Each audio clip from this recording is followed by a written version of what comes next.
चल चट चट चट चट। अभी स्टार्टिंग जो चल रहा है उसमें लोग बहुत ज़्यादा डिफॉरेस्टेशन कर रहे हैं अपने कॉमन यूजेस के लिए, जैसे कि पेपर के लिए और बहुत से यूजेस हैं। तो अब डिफॉरेस्टेशन को कंट्रोल करने के लिए हमें क्या करना चाहिए? डिफॉरेस्टेशन बहुत इंपॉर्टेंट है। हमें इंडस्ट्री सेटअप करनी है, पॉपुलेशन बढ़ रहा है, हमें उनके रहने की भी जगह चाहिए। हम स्कूल्स डेवलप करेंगे, कॉलेजेस, इन सब के लिए हमें फॉरेस्ट का कट डाउन करना ज़रूरी है। फॉरेस्ट का कट डाउन करना ज़रूरी है, लेकिन हम लोग को वो लिमिटेड अमाउंट में करना चाहिए।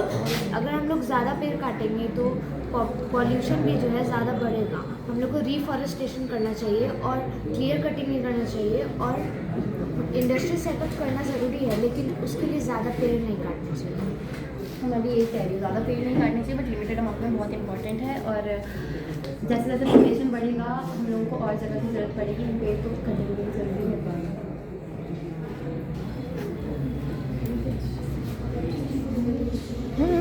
डिफॉरेस्टेशन क्यों ज़रूरी है? डिफॉरेस्टेशन ज़रूरी है क्योंकि ट्रीज़ जो है कार्बन डाइऑक्साइड को एब्जॉर्ब करते हैं। अगर वो एब्जॉर्ब नहीं होगा तो ग्रीन हाउस इफेक्ट बढ़ जाएगा, और ट्रीज़ की वजह से जो सॉइल है वो इरोड होने से बच सकता है। जितना हम लोग पेड़ लगाएंगे और